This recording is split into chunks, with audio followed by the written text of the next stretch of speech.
Welcome to a lesson with Dr. Powell. Let's take a look at a proof of the Pythagorean Theorem by just using ratios on some right triangles, similar triangles. We're going to kind of think of ourselves as being in a semicircle here. Imagine there being a, just take any point right here.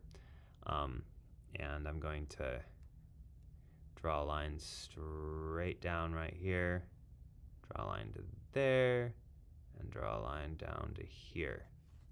All right.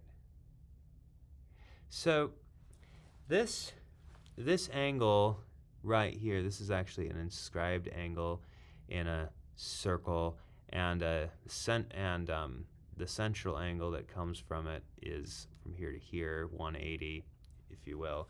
And this is going to be 1/2 of that, so that has to be a 90-degree angle. So that's, just kind of keep that in mind. That's going to be 90 degrees. We also have that's 90 degrees, and that's 90 degrees. And in this situation, I'm just going to call the length of this 1. We can change that by rescaling. That's fine. And the length of what's left over here, we'll just call that t. So from here to here, we'll call that t. Now, taking a look at this, notice that, so this triangle right here, this angle is actually shared by, so this angle is shared by this triangle and the biggest triangle right here, which means, and they both have 90-degree angles, which means they are similar to each other. So this triangle is similar to the big triangle. And likewise, this triangle over here on the right, so this one right in here on the right side, has this angle is shared. So similarly, it's to the big triangle, so it's going to be similar to the big triangle. All three of the triangles, this one, and the big one, are all similar to each other. All right, now the ratio of this side to this side will be the exact same as the ratio of this side to this side.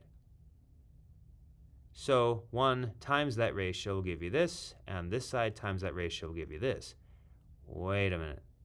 That simply means that this side is square root of t, because you think you have to multiply by the same thing twice over to get to t. Well, that's the definition of what the square root of a number is. So this side length up and down is the square root of t. All right, so we know that. So that's a square root of t right there. Now let's take a look at a situation right here. This hypotenuse of the big triangle is 1 plus t. Okay, so we'll keep that in mind. Now, the ratio of 1 to this hypotenuse and the ratio from this guy to the big hypotenuse is also the same because of similarity. So 1 to there, and also this to the big side right there.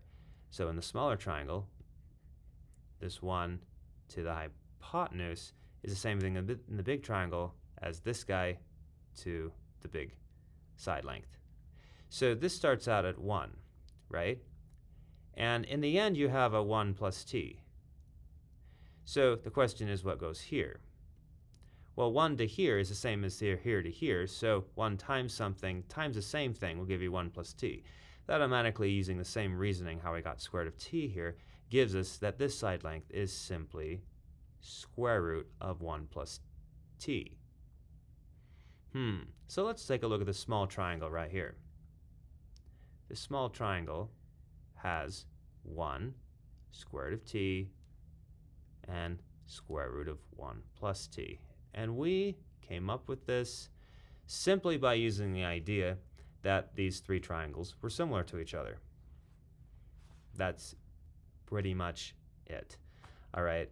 Now true, that came from the idea that this inscribed angle right here was 90 degrees. So based upon the knowledge that that angle is going to be 90 degrees, we were able to get this.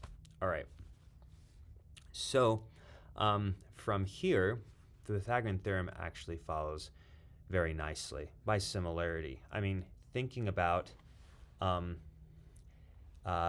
we could have moved this point anywhere in the semicircle, which would allow this angle to change between anything from 0 to strictly between 0 and 90, which means all nice right triangles that are not like, straight lines are going to be of this form or similar to such a triangle depending on where we put that point. All right? So if the side length of the triangle, and that determines what the angle theta would be. So basically for any angle theta we could have such a thing. So we know that all triangles, all right, will be similar to something of this form where we have a 1 here, square root of t here, and square root of 1 plus t. Now notice that the Pythagorean theorem actually works on this particular triangle that all right triangles will be similar to in this form. You just change up what t is, and you're going to get all your different options of similarity, for your triangle. So, but the Pythagorean theorem works. 1 squared plus this squared is 1 plus t. Take a square root of that. It's hypotenuse. It's working great here. This did not come from the Pythagorean theorem right now. This actually came from just assuming ratios with similar triangles. That was it. But it still worked, right? And all triangles will be similar to one where the Pythagorean theorem works. Now, let's think about this. Let's multiply all the sides in this triangle to get one that we're after. Maybe it's one that looks like this. A right triangle that has an A, a B, and a C. So multiply this side length by A. All right, then all of them are multiplied by A. All right. Now, we can just choose t in such a way that makes this equal to b. All right, so that's just make a choice of t such that that's b. All right, then the question is a, then let's just label this as c. By similarity, this should be the same.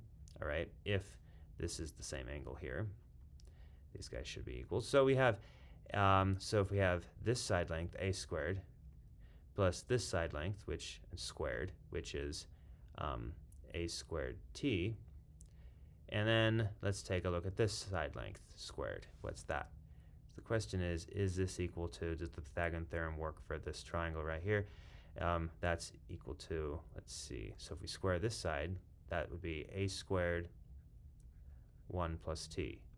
Notice they're equal by distributing. So we're done. We have just shown that the Pythagorean theorem works.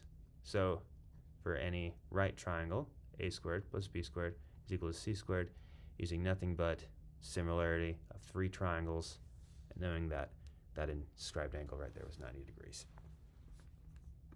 Thanks for watching.